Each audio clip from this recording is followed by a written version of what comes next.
Welcome to Books, Dreams, and Financial Things, where we talk about marriage, blending our family, finances, and our dreams. We hope while sharing our journey, you can relate and learn with us and from us. How you guys doing today? Today we have a pretty special topic to talk about. I think it's a great topic to talk about. The topic we are going to talk about today will be, do children deserve apologies and explanations from parents? Yes, a great topic, which I'm sure a lot of you guys may have different views on it. So we're going to talk about it today because we somewhat have or had different views on it. Yeah, we had different views on it, but yeah, now no. But yeah, so as a kid with you, did you have a voice? Was it different with your mom and your dad, or did you have a voice with both, or how was that? Well, my parents were older parents. My mom had me at 37, so they were older parents. With my dad, there was nothing, whatever he said was law. Mm-hmm. You didn't question it. I didn't even think twice most of the time. With my mom, we were, a lot more close, so I would say like, oh, that doesn't seem fair, and she would be a little bit more open, but it was still whatever she said kind of went. But I would kind of push back with her. And what about apologies? Did you ever receive apologies from them? I don't remember. I feel like my mom's personality, she would say like, I don't know everything, or, I'm just a parent person too. And I think that's important for people or for children to know and realize that your parent, even though that is your parent, they are just a person. They're learning just like you. Like I always think about with Keone, I've never had a teenager before. It's like new territory. So I'm learning as he is, we're learning together. Okay. But how was it when you were growing up, especially being raised by your grandma? Was there any type of times where you were able to question anything? No. I was raised by my grandmother, old school. She's from Charlotte. Oh no, she's from South Carolina, and it was old school. And she was raised by her grandmother as well. So, yeah, it was no nonsense. It was pretty much what she said was law. I couldn't question anything. You just sort of kind of go. One of the things that I always remembered was that children were made to be seen, not heard. Right. And it's a lot different now. I mean, we make groups around our kids all the time, and just marvel at the things that they're going to say and so forth. But when we were kids, no. And my grandmother, as a kid, I mean, when I became an adult, I think there were times she apologized, but as a kid, I don't ever think she apologized about anything. And so I just wanted to say something on that topic. About the older generation. It says, when the older generation of parents were children, they were taught about hierarchy in families. They were taught to respect their elders, which means never to call them out when they might be doing something wrong. They were taught that the elders always knew best and therefore never expected an apology from them. Mm-hmm. And so, yeah, I mean, that was so true when I was growing up. Right. But now I think that it's important to allow your kids the space to express themselves. There's also definitely a fine line. Right. I feel like Keone, he tests that daily. Like, okay, Keone, I want you to be able to say what you want to say, but you need to be respectful. I think that's still important. I think that you need to respect people in general, not just because they're your elders, but if you're requiring respect from me as your parent, then obviously you need to respect me as well. I want to give like a little bit of an example. I'll be honest, I struggle, or my weak point is yelling. I'll be quick to raise my voice at Keone in particular. Mm-hmm. He pushes my buttons. But of course I know that's not like healthy. I'm always trying to work on it. And so I asked him, I'm like, well, write down, so we're just to see if we're on the same page. Write down the reasons why you feel I yell at you. Mm-hmm. Because I don't feel like I'm just yelling just to be yelling. And so when you said so what happened? So that the audience understands. So basically, you're saying that you yell at Keone in general, like in the morning, getting ready for bed. Like I feel like just all day, like it's just like, do this, Keone, don't do that, did it? So it was becoming like he was feeling some type of way. Okay, so it was becoming some type of way. He came to you and was upset, and so then you came up with the bright idea to have him write down what you can do instead of yelling at him. Well, no, actually, no. I just said, write down the reasons why you think I yell at you. Because I wanted to see, like, are we even on the same page with that? Right. Keone, he's extra, so he went further and said, he had one side said the reasons why I yell at him, the other side said things that I can do instead. Wait, so time out. So I remember that happened, but I thought that you gave him both of those sides. No. So he gave on the first side what? Reasons why mom yells at me. Okay, and that's what you told him to add. And then he added the he added the second things to do outside of that. Things to do instead of yelling. That guy always surprises me. And so the reasonings were, I don't go to bed on time. I don't take out the trash. Mm-hmm. I mess with the twins. I talk back. And so I'm like, now in my head originally, initially I was like, well, you deserve to get yelled at for those things, Right. But the things that he did instead was just like, talk to me, take away my devices. Now, what I did tell him, I said, what, as a parent, I will say, it's wrong for me to yell. I apologize for that. And I'm going to work on not. Right. But you also need to work on not doing these things. Right. And I remember you at first were like, what? Like, that's giving him too much power is what you first said to me. Mm-hmm. Because, and I'm like, to me, I was like, I appreciated that so much about Keone that he was not only able to write down the things that I, why, but the things to do instead. I was like, see, this is the kind of kid I want to raise because I don't want you to just take anything from anybody. And this goes to show you, I don't think I've ever talked about me as a kid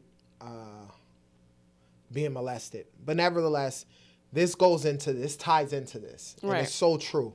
One of the things is because I grew up in the old school, and whenever I hear stories about stuff that happened back in the day, because parents were basically law, adults, you had to respect them and so forth.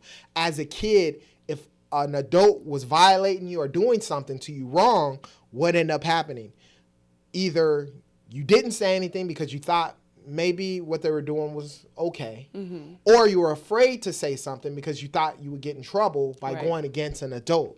And so I say that to say, within what was happening to me, she was an adult figurehead over me. So when she would do the things that she did to me, I remember feeling like, well, I must have deserved this, or I'm doing something wrong because we trust an actual parent or someone who's an authority, an adult, over your life. And then in the situation with regards to Keone, sometimes I do revert back to that. But the reality is, since meeting you, I definitely agree that kids should have a voice and should be able to explain how they feel. Right. For that reason alone. One thing about our kids, you ain't about to do nothing that they don't like. There was a teacher at the little boys' school who, she was an old school lady, and I guess Jamari's nose was running, and she pinched it off. He still talks about it to this day. He did not like that. They don't go there anymore, not for that reason, but just he was like, I didn't like it. I don't know why she did it. Told me right away. Our kids are just very vocal, and sometimes yes, it is annoying, and sometimes you're like, what? You want to say what? You're just a little kid. But I just I appreciate it for the most part. Sometimes Keone does do too much because then he wants to tell me how I'm parenting the twins, and so like I said, there's a fine line, and as you're all learning, you do set up those boundaries to be like, okay, hold on, I have to talk to Keone maybe once a week, hold on, I'm not your friend, I am your parent, so you can't just be like, bruh, because I feel like there has to be some respect. I don't. That part of me, I'm just not gonna be that cool. You ain't gonna be just talking to me I'm one of your friends on Fortnite. I'm not that hip, not that new school. But I think that it is important to give them that space to be able to respectfully tell you when they don't like when you're doing something. Okay, yeah, and I get that, and it almost makes me think because growing up in, I guess, a black household. Where that's done that way was crazy, and you just don't talk and nothing happens. The first time I've ever seen a kid quote unquote talk back, or we say talk back, but the reality is voice their opinion to their parents, was at my private school and a white friend of mine. And I saw that, and you would see it on TV and stuff, and you just thought, oh, that's what white kids do, and it's okay because their parents give them a platform to be a certain way. And I remember specifically even hearing my grandparent at one point say, see, this is why you don't do this, A, B, and C, and D. You have to be the authoritative person in the situation and understand that you know best. But even when I look at my life and I look at my oldest daughter, and, the situation and how it's sort of kind of choppy with that, I think that if I would have been a little not that, she was 100% right with regards to everything that happened, but if I would have listened a little more instead of taking that like I'm the parent, you're the child type of situation, it would have given her more of a platform to actually express how she feels, because to a certain extent, all the kids are sort of kind of, I would say, afraid of me a little bit when it comes to certain stuff. And so, but the twins will, Jamari will say, like, why did you eat my candy? Right. I would have never, ever during Halloween or any time asked my dad why he ate anything in that house, because it was like, are you kidding me? Like, he pays these bills. Like, so I feel like our kids are just, vocal. I feel like they're confident. I think that's our job to instill that in them, because as they go to school, I remember I had a teacher who was talking to me really crazy, and I remember being like, this is not okay, but, not really feeling confident enough to say it until one day I just kind of got fed up. But I want my kids to, all of our kids to understand, like, you deserve respect, and if you're not getting that, if you feel comfortable enough, you can voice that, but if nothing else, you can come home and tell us, like, this teacher said this, we had that situation with Keone before. Because it's intimidating, I think, for other adults to see kids kind of be confident and voice their opinions or their concerns in a respectful way. Because they are people. We're raising them to become adults one day. I want them to be able to say something if they're in a job, if they don't like how something's going, or if they have something to say. You should be able to say, you're not going to get in trouble. What's going to happen to you? You're not going to get spanked. Like, you should be able to say whatever in a respectful. I keep on saying that because, like I said, there's a fine line. Right. See, and that was the question I was going to ask you, because I'm still learning this. Obviously, I think that if I wasn't in a relationship with you, I would lean a little more towards how my grandmother raised us, but some type of leniency. But then after seeing, obviously, you being the professional in the child development and so forth, and then just within your life and so forth, after seeing that, it's important. There's a lot more positive by giving the kid a voice than negative from that. But I was going to ask you how or what's that line? When do you know, okay, I've given the kid too much? Or do you give it to them and then as time progresses, you sort of kind of adjust the temperature with regards to everything? Well, I think for one, you have to have an open line of communication. Let them know, like, I don't have all the answers, so I think it's important for them to know that, we are people. So I'll say, like, wait a minute. I'll just say it. Like, okay, hold on. You're doing too much. Like, you hear me say that all the time with all the boys. Like, because they do get too comfortable, right? Where it's like, if I don't like it, I'm going to let you know, too. You know what I mean? Just like you should let me know. Like, I want a level of respect. I want, like, if you're being too rough or too disrespectful, then I'm going to let you know. Just like I am allowing you to let me know. So what happens when you're dealing with a kid who believes, they're giving their opinion and you're giving your opinion, and they believe their opinion's right and your opinion's wrong, and you believe your opinion's right and their opinion's wrong? Then what happens in that scenario? Sometimes you got to test both sides, right? Like, for instance, Keone with the bedtime. He just thinks that he should be able to stay up however late. But it's like, okay, but you need to be able to do these things in order to do that. So I'm still waiting for those, It's like, okay, we could try that, but let me see these things first. And if you do that, then I'm going to have to let you try it. You have to keep your word. So he has yet to get up on his own, go to bed, so he hasn't gotten there. But it's like, okay, I'm going to hear what you're saying. That's his biggest thing. He thinks that he should stay up however late every day of the week because he gets good. He's like, I get good grades, and which is true. So okay, well then get yourself up by 6 o'clock.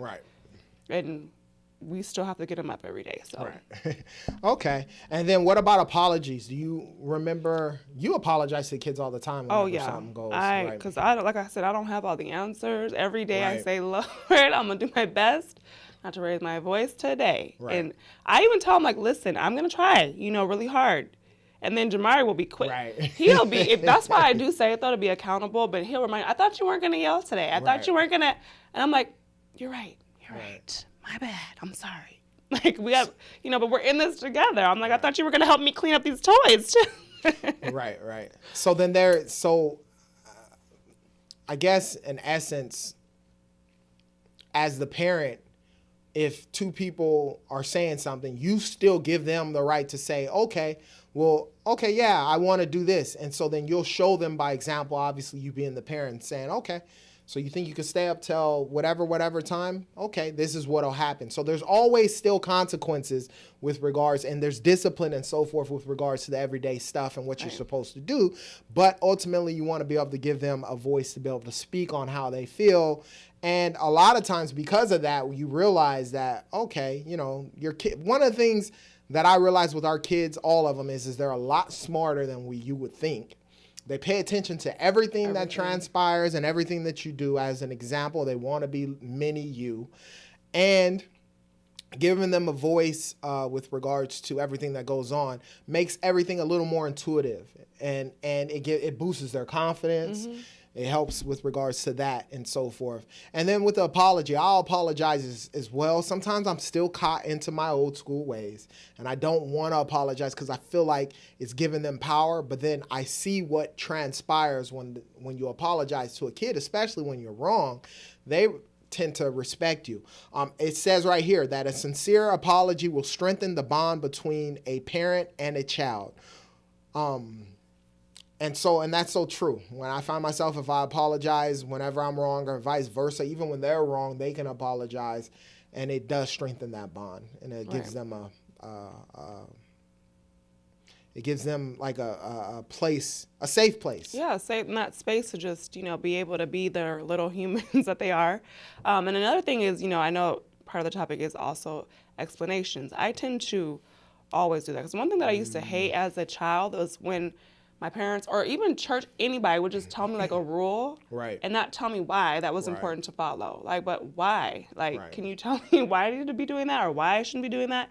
So especially I feel like with the twins in particular, because, they're still learning things, and it's like, not just, don't, climb off the couch, or don't jump off the couch. I usually go like all the way, like, because I don't want you to bump your head or I don't want you to hurt yourself, Mm-hmm. And sometimes I'll do stuff, I'm like, there you go. See, like that's why I don't just be talking to talk. Like, I'm trying to keep you safe. Right. So I think that's important to kind of just give them a little bit of explanation sometimes, or especially when they ask, like, well, why? I never get tired of the whys. I think that keeps kids, their brains sharp and smart. Even though, especially times two with the twins, sometimes it gets overwhelming. Sometimes I do feel like my head is like, so much talking and whys, but they're just curious. They're just still learning. So even Keone, you could always ask why, always ask questions. Sometimes, it is annoying, but I think that it's important to explain things. Yeah, it makes a lot of sense. Especially, I remember even me as a kid, sometimes it'd be like, do this or do that. Something as simple as like making your bed in the morning, and in my head, it made no sense because I was just going to mess it up the next day. So why do I have to make the bed? But I couldn't ask that question. And a lot of other things, I remember there was stuff that I just didn't understand, and then I understood it when I became an adult, and I thought to myself, dang, if my parents would have just told me that, gave me an explanation of why I had to do something, it would have made way more sense for me to continue to do something. Right. Yep. Okay. And so the reality is this a right or wrong question? I would say yes. Yeah. I think where we are today, just you want your kids to be able to be open with you. You don't want those kids who feel like they can't come to you, especially when they have access to social media and their friends online. You don't want them to be getting all their information from them or just going to their friends.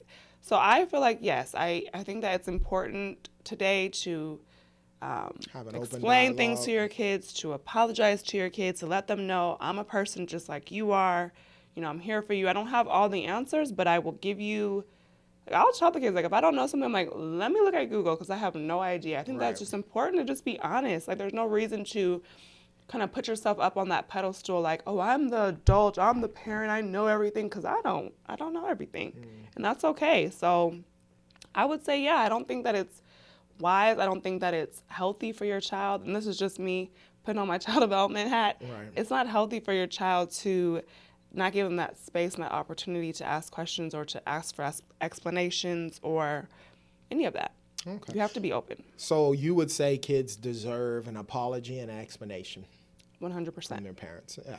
And I agree with that. Obviously, when we were younger, the information age and so forth, it's true. Whatever your parents did not tell you, and of course, I never feel comfortable going to my parents to ask about dating or anything along those lines. So where did I learn it? From my peers and books, because we didn't really have the internet. But now with these cell phones and these kids with that information, if you're not having an open dialogue with them and a safe place where they can express how they feel and say stuff, because they're going to express and say stuff and it's going to be probably all the way left, but at least you have an idea of what's going on, and they're not going out there to that Google that has every answer and trying to figure out stuff as well. Right. So I agree. I think that they should have an open platform. I wish I would have had an open platform. I think that if I did, I would have expressed so much. I don't think that I would have dealt with the molestation that I dealt with as a kid. I don't think that, there were teachers and so forth I've had teachers that have said stuff to me that, belittled me and made me feel a certain kind of way. And if I had a voice or if I felt like I could speak, it would have been that. But as a kid, it's like, well, no, that's your teacher. Listen to what they say. And while I believe a lot of teachers have good intentions, there are a lot of them out there who don't. And so, right, and they don't like kids who are confident. That's one thing that we have seen with our own kids. Right. Yeah. So there is that thin line. And then obviously as a parent, there's a thin line. We're not saying be best friends with your kids. Or just let your kid just talk any kind of disrespectful way. Because I'm really big on respect. Like I said, just not because I'm your parent, but just because I'm another person. Right. Like as another human, you need to have a level of respect for me. You need to respect others. You need to say things in a tactful way. Like you can't just be like, well, I don't like when you, wait, huh? No.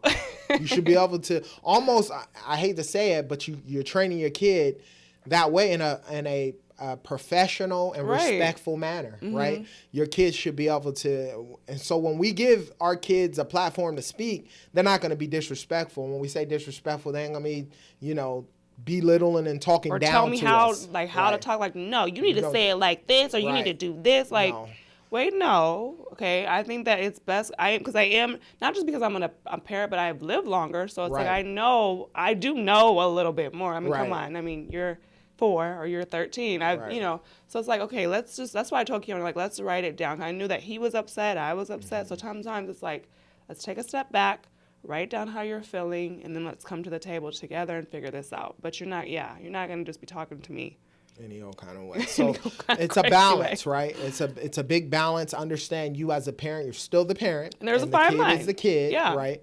And there's a fine line. We're talking about giving him a plateau to be able to speak, but understand, just because you're speaking what you feel as a kid, it doesn't necessarily make it right. Right. And you don't have to just do whatever they say. And you're not going to get your way at that time. And I think that is the thought process with old school people and how we are, because the dialogue, I mean, we've never gone through counseling. A lot of those people never did none of that type of stuff. So to open up the dialogue, it becomes like, oh my gosh, now I opened up the platform. Now they're up here with me and they're going to talk like how I talk, or they're going to do what I do and think that they're the parent. Right. And the reality is that's not that. Right, because I've told Keone before, like, I understand what you're saying, but I don't agree. We're not doing that.